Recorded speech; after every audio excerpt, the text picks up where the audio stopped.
This is part 2 in a 3-part series, so if you haven't seen part 1, you should go watch that now.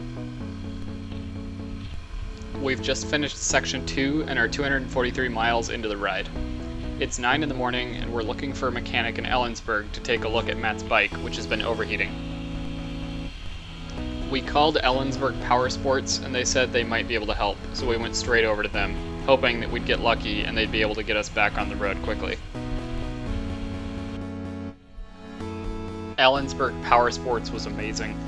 We told them about our situation and they brought us around back and immediately started looking at the bike. It didn't take long for them to discover that it was completely out of coolant, and then shortly after that they found the hole in the radiator hose that it had escaped from.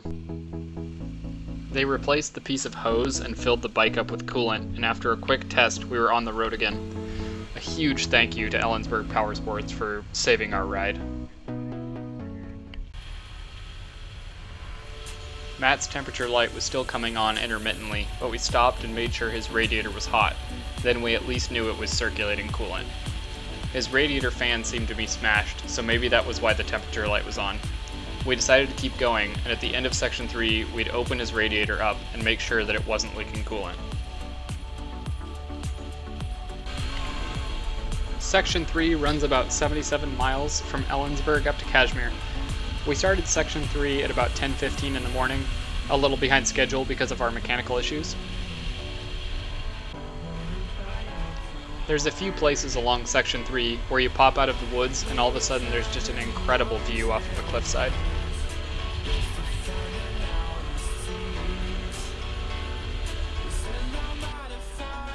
After a rough morning, Matt and I were both feeling more positive about the ride and optimistic about Matt's bike. We were both still a bit anxious to get to Kashmir and check the coolant level in his radiator to hopefully put our minds at ease. There's a washout in section 3 a little bit before the beehive area, but it's been cleaned up so much that it's no problem on our bikes. I was actually surprised, looking at the numbers after the ride, that section 3 was our fastest section, with an average speed of 31 miles an hour. Section 1 averaged 29 miles an hour, but probably would have beat section 3 if there had been less crashing. This is the last bit of section 3, Mission Creek Road, that goes from Wenatchee to Kashmir. It is just packed full of these little jumps, and we just had a blast on them. I wish I had put Matt in front of me so that you could see him going off them.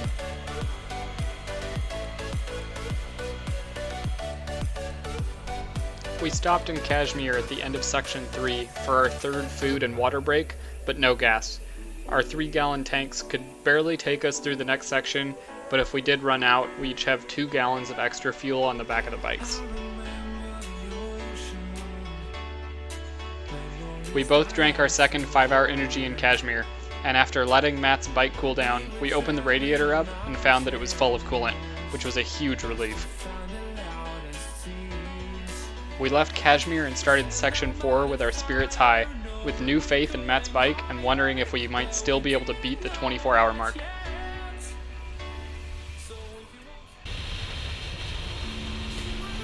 It seems like every town that the route goes through has these awesome, curvy, paved roads as you leave the town and head toward the gravel. Just one of the many unexpected bonuses of the route. I was feeling really good as we started section 4. My 5-hour energy was kicking in and I was picking up speed. Section 4 is just over 100 miles going from Kashmir to Chelan. It's probably got the most sand and deepest ruts out of all the sections. It's still got its share of beautiful views though.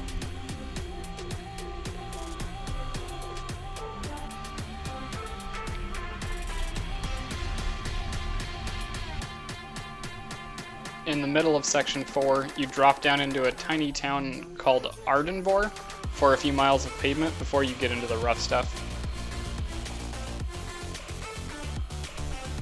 Climbing out of Ardenvor towards Chelan is where the ruts start to get a little deeper and the sand gets thicker.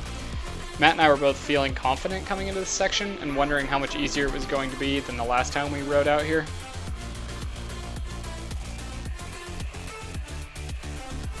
As we got farther in, it became pretty obvious that neither of us had mastered sand yet. I had a minor crash that I didn't catch on camera when my front wheel got caught up in a sandy rut.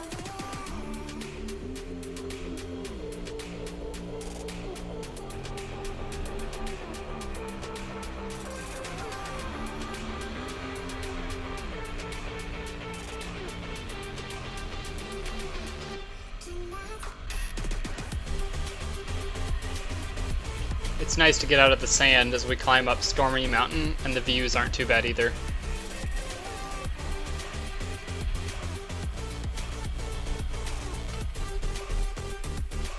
One of the cruelest jokes of the whole route is that you can see Lake Chelan from Stormy Mountain, but the route then veers away from the lake and it takes an hour and a half to reach Chelan. This piece of the route is called the jungle, and it's very sandy and overgrown. We'd only gone up the jungle before at night, and it seemed really easy. Going down it in the daytime was a whole different experience. The front wheel kept digging into the sand, and it was exhausting.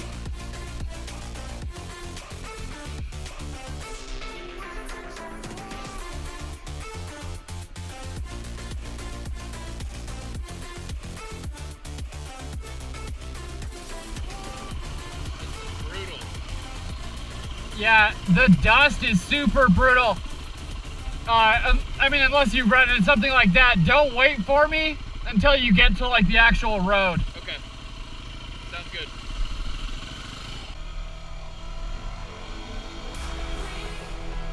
Almost to Lake Chelan. You can see it peeking through the trees a little bit.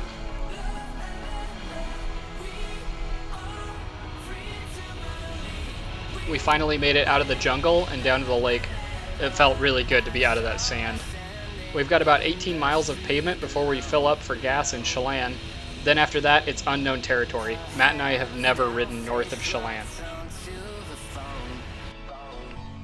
There was a little bit of fire activity for a brush fire or something going on along Lake Chelan, but we got lucky and they hadn't blocked the road in the direction that we were going. Our last gas stop was in Ellensburg, 165 miles behind us. Both of our fuel lights were on. This is me running out of gas. In my defense, last time we rode from Ellensburg to Chelan, we both made it on one tank. You don't have a ton in there. Only 8 miles farther and we would have made it to the gas station. Oh well, at least we have spare fuel. With over 17 hours on the bike so far, neither of our hands were working very well. We're back on the road and ready for our last fuel stop of the entire ride in Chelan. Thanks for watching part 2 of 24 Hours of WABDR. My next video will be part 3, the final video in this series. If you like this video, please consider subscribing to the channel.